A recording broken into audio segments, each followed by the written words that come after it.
Өкінішті да, мына жерде келдік, Құран оқыды, гүл шоқтарын қойып қайту.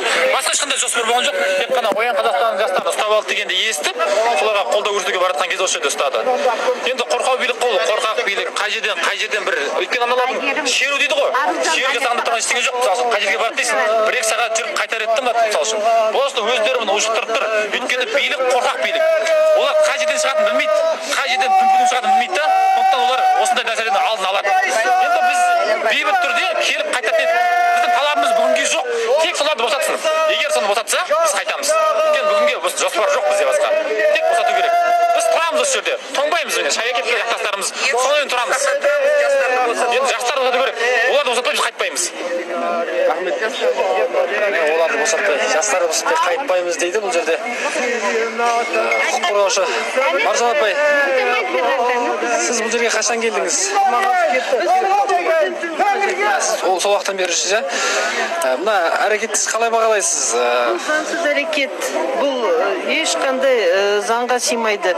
Бұл адамдарды заңсыз адамның еркіндігін заңсыз қамауға айланды бұл.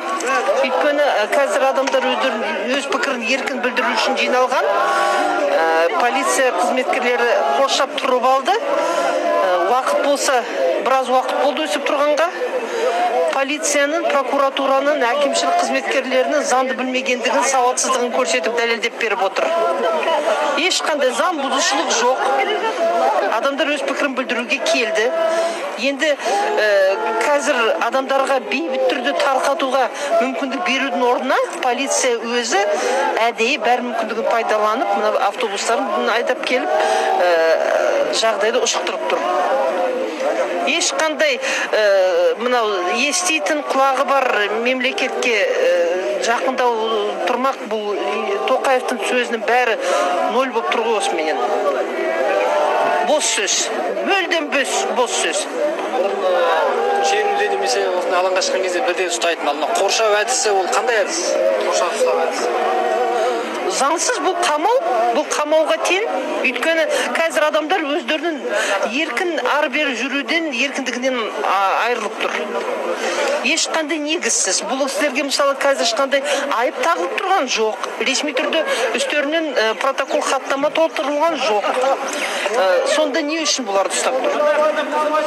Мысалы, бұл адамдар шын мәнінде заңсыз әрекет жасап жатса, заңсыз қадамдар болса бұл адамдардың тарапынан, онда полиция өз тарапынан заңды түрде тыйым салу керек. Қазір ешқандай былайша қимыл жоқ. Топ іште тұр, мыналар қоршап тұрып алды. Барып тұрған заңсыздық, заңсыз қамау. Оян Қазақстан қозғалысын белсенділер айтады. Біз бір-бірлеп шықсаңдар босатамыз дейді, біз оған көнбейміз, біз бірге шығамыз дейді. Ал оларды босатпаса, біз кетпейміз дейді мына топ. Енді соны осы жағдайды түсініп, қазір полициясы бар, прокуратурасы бар, әкімшілігі бар, ақылдасып бір дұрыс шешімге келу керек қой. Бұларда ми жоқ, түсінік жоқ, сауат жетік емес, заңды білмейді, халықаралық норманы білмейді. Енді қорлық бұл. Барып тұрған қорлық, заңсыздық, надандық. Бұл сөйлеген құқық қорғаушы Маржан Аспандиярова бірнеше ондаған жыл бойы осы құқық қорғау саласында қызмет атқарып келе жатқан маман, сарапшы. Іштегі жұрт енді ән айтып жатыр әрмен қарай.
көрермендер, біз тікелей эфирдеміз. Жаңадан қосылып жатқан азаматтар болса, айта кетейік, республика алаңы Алматыда бүгін тәуелсіз күніне байланысты бірнеше топ осы жұртты желтоқсан мен Жаңаөзен құрбандарын еске алуға, тағзым жасауға шақырған. Сол топтың бірі Оян Қазақстан қозғалысы шеру жасап жүрген. Олар Назарбаев көшесіне жетпестен бұрын полиция арнайы жасақ қоршап алды. Дәл осындай топ мұнда да тұр. Мәселен, осындай келген адамдарды арнайы жасақ қоршап ұстап тұр. Бәрінің арқасында полиция деген жазу бар. Ешкімді кіргізбейді, өтен адамды іштен шығармайды. Тұрғандарына 2 сағат болды. Іштегі адамдар наразылықтарын білдіріп айқайлап жатыр. Тоңдырды мені, тоңдырды сені, солдырды гүлді, оңдырды нұрды, желтоқсан желі ызғарлы деп әнде шырқады.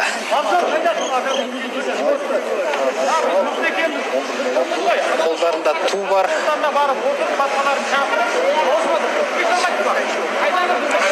2 сағаттан асып кетті, 2,5 сағат болған сияқты. Желтоқсан қыс қой, енді күн суық қазір. -8 болған екен, енді бұл Алматының -8 деген температурасы басқа көрде басқаша сезіледі, қатты суық сезіледі. Енді іште ер адамдар, ерлер, әйелдерде аралас. Қашанға дейін тұра беретіні белгісіз. Енді әкімдік тарабы келісуге тырысқан, бірақ олардың шартына қайтыңдар деген, бір-бірлеп шығыңдар деген шартына іштегілер көнбеген сияқты. Сол себепті бұл мына қоршау ішінде тұрғандар Оян Қазақстанды жіберсін дейді. Ал Оян Қазақстан бізді бірге жіберсін дейді. Бізді бөлек жіберсе және үйлеріңе қайт десе, ол талапқа көнбейміз. Біз бірге шығамыз, қайтамыз ба, жоқ әлде шеруді жалғастырамыз ба, оны өзіміз шешеміз деп айтып жатыр Оян Қазақстан белсенділері. Бұл жерде сәл азырақ, ол жаққа қарағанда 10-15 адам шамасы бұл жерде. Ал Оян Қазақстан белсенділері 30-ға жуық адам шамасы. Мына қария да ортада тұр. Бағана бұл кісі бата берген журналист. Меккеге барған қажымын. Бұнда да Меккеге барған қажымын деп жатыр бұл кісі. Дұрыс. Назарбаев келіп, дінімізден де, ата салқымыздан да бәрінен де айырды мені. Мені тұрғанымыз осы 3 сағаттан асты, қоршап тұр, жібермейді ешқайда. Жазғымыз не екенін өзіміз де білмейміз. Сол қарғаларым. Қанша жастасыздар? 80-де. Атым Неше жастасыз дейді? 80 жастамын. Анау менен құрдаспын. Анау менің үйде әжелерін менің жарым айтады. Сенде оңған құрдас болып беді деп. Мен сонымен құрдаспын. 80-дегі қарияда өзінің Назарбаевпен құрдас екенін меңзеп әзілдеп жатыр. Бұл кісі. Жанболат, сіз жазда да шеру өткен кезде осындай қоршауда қалдыңыздар ғой. Бұл сол қоршаудан, сол әрекеттен бір айырмасы бар ма бүгінгі әрекет? Тура сол жағдай бүгін қайталанып тұр. Біз 6 маусымда да митингке шығатын кезде біздің жақтастарымыз жан-жақта бөліп, біреуін Фурманов көшесінде, біреуін басқа көшеде. Бүгін тура сол жағдай. Міне неше сағат болды? 2 сағаттан асты. Біз осы жерде тұрмыз қазір. Күннің суығында не әрі жібермейді, не бері жібермейді. Біз өзіміздің негізгі біздің талаптарымыз айтып жатқан мына 16 желтоқсан күні осындай қайғы қасірет күні, ұлттық аза тұту күні жалпы ешкімді ұстамау керек, тұтқындамау керек. Ана жастарды босату керек. Біз жаңа көріп отырмыз, оларды да қоршап ұстап тұр. Сондықтан Сондықтан біздің талабымыз қазіргі тұрғандағы осы жас азаматтарды босату керек. Бізді мына бүгін негізінен алаңға не үшін келдік? Алаңға біз желтоқсан мен Жаңаөзеннің құрбандарын еске алу үшін келдік. Өйткені біз мына Жаңаөзеннің шындығы әлі ашылған жоқ деп санаймыз. 16 адам Жаңаөзен қаласында, бір адам Шетпе қаласында қайтыс болды дейді, 17 адам. Бірақ шын мәнінде одан әлдеқайда көп. Біздің ойымызша, біздің пайымдауымызша, сол жақтағы азаматтармен сөйлескенде де одан ондаған адам қаза табуы мүмкін. 5000 оқ атылды дейді тек қана 16 күні. 5000 оқ, ол сотта ресми түрде айтылған дерек. Сол 5000 оқтың қаншауы қазақтың азаматтарына, сол жердегі мұнайшыларға, бейбіт адамдарға тиді? Бұл үлкен сұрақ. Сондықтан біздің талабымыз осы Жаңаөзеннің шындығы ашылу керек, желтоқсанның шындығы ашылу керек. Ол да әлі күнге шейін ашылған жоқ. Билік осындай бір аза тұту күнінде біз көріп отырмыз, арандатушыларын дайындаған. Анау Гүлбахрам Жүніс сияқты таза биліктің арандатушылары. Тап-таза арандатушылар, тап-таза осы биліктің тапсырмасын орындаушылар бізбен жағаласып, сөз сөйлетпеу үшін, бізге бір кедергі келтіру үшін осындай арандатуларды дайындаған. Бұл нені көрсетеді? Осындай мына амандарды көріп тұрсыз ғой, қоршап алып тұрғаны. Бұл биліктің әбден үрейленіп отырғанын көрсетеді, қорқып отырғанын көрсетеді. Мына жерге алаңға мыңдаған адам шықса, бұлардың полицияның ешқайсысы түк те жасай алмайды халыққа. Сондықтан біз мына бүгінгі алаңға келген себебімізде 10-шы қаңтар күні өтетін парламент сайлауына біз бойкот жариялауды талап етіп отырмыз. Бойкот жариялаймыз. Яғни бойкот жариялау деген сөз ол үйде отыру емес, тып-тыныш отыру емес, ол осылай орталық алаңға келу. 10-шы қаңтар күнінде біз өзіміздің жақтастарымызды, жалпы бүкіл қазақтың халқын, азаматтарын сайлау учаскелеріне емес, алаңдарға шығуға шақырамыз. Өйткені жалған сайлау бұл, өтірік сайлау. Мына көріп отырмыз ғой, тәуелсіздік күніне деп отыр биліктің өзі ресми түрде. Аза тұту күні деп отырмыз. Соның өзінде қарапайым азаматтарға қарсы осындай жасақты дайындап, арнайы жасақтарды қоршатып, соларды жүргізбей осындай бассыздыққа барып отыр. Сондықтан біз өзіміздің күресімізді жалғастырамыз. 10 күні міндетті түрде біз алаңға шығамыз, міндетті түрде шығамыз. Сайлау учаскелеріне бармаймыз, ешқандай партияға дауыс бермейміз, ешқандай саяси партияны қолдамаймыз, өйткені таңдау жоқ, жаңадан оппозициялық партиялар тіркелген жоқ, әділетті сайлау өтетініне біздің ешқандай сеніміміз жоқ, оны біз қазірден көріп отырмыз, бәсеке жоқ сайлауда. Сондықтан 10-шы қаңтар күні біз орталық алаңдарға шығамыз митингке. Сондықтан міне бүгін осындай талаптармен келіп отырмыз. Біраз енді адамдарды бөліп тастады, ар жақта ұстап тұрғандары бар, енді күнде өте суық қайтып атқандары бар. Бірақ бүгін шыққан әрбір азамат, мен ойлаймын, ол нағыз қазақтың батырлары, нағыз елдің азаматтары деп ойлаймын. Рахмет. Сонымен қоса айта кету керек. Міне біздің мына Қордайдағы батырларымызды соттап жатыр. 29-ында соңғы күн. Түгел қазақтар қазақ еліндегі сол жерде болып, сол азаматтарымызды, батырларымызды алып шығуымыз керек. Ол әрбір қазақтың қазақпын, патриотпын деген азаматтардың парызы, міндеті. Соларды алып шықпай біз қайтпаймыз. Олар да біздің батырларымыз, оларды да біз тастамаймыз қай жерде болсын. Солар кім үшін? Қоршап тұрған полицияларға намыстанып, осылар тепкіледі ұрды деп ара түсіп шыққан азаматтар. Қалайша біз оларды тастаймыз? Біз бірімізді ешқашан тастамаймыз. Ал енді бүгінгі күнде мінекей анау Долат Ағаділ, оның баласы Жанболат Ағаділ, оны өлтіріп кетті білесіңдер. Кімнің қолынан екенін өздеріңіз мидарыңызбен ойланып түсінесіздер кім екен, күдікті екен бізге. Оның өлтіріп отырған, ол тек қана мына біздің полиция мен КНБ-нің мүшелері емес. Оны өлтіріп отырған анау Ассамблея народов Қазақстана, солардың істерімен жасалып отырған. Мына арада мінекей іргемізде Нұрлан Ахметов деген біздің азаматымызды өлтіріп кетті. 4 рет покушение жасап, 5-ші рет ақыры атып өлтірді. Не үшін? Олар белсенді болған үшін. Олар елім, жерім, тілім, отаным деген үшін. Олар әділеттік үшін күрескен үшін солай соттап құртып жатыр. Біздің билік басқа шамасы жоқ.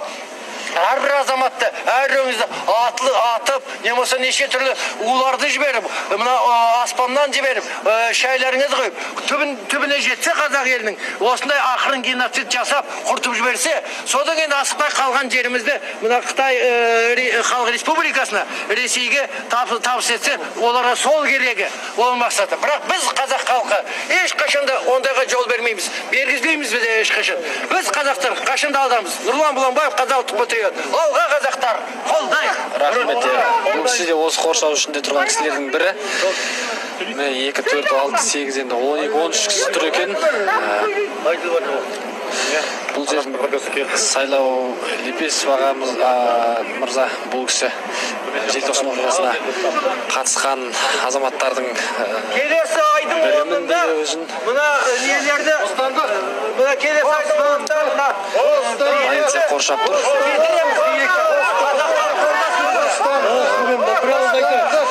Бірі ағылшынша жазылған, бірі де полиция деп латын қарпін жазған екен. Полиция қоршасында да бір айырмашылықтар бар екен. Рысбек отбасын бірдеңе айтайын деді. Мынау енді көріп отырсыздар. Біз бұл жерге тек қана Жаңаөзен мен желтоқсан құрбандарын еске алу мақсатында келдік. Бұл жерге Құран оқып, Құран бағыштауға келдік. Енді міне көріп отырсыздар. Міне полиция бізді қоршап отыр. Міне 3 сағат болды. 3 сағаттан міне осылай қоршап тұр. Үкімет өзі айтады, әлеуметтік арақашықтық сақтаңыздар дейді. Міне қандай міне әлеуметтік арақашықтық болып отыр. Өздерінде әлеуметтік арақашықтық болып жатқан жоқ. Бізді де міне ұстап тұр. Ешқандай ештеңені айтпайды. Бізді осылай жібермей тұр. Бұл деген енді барып тұрған бассыздық, заңсыздық.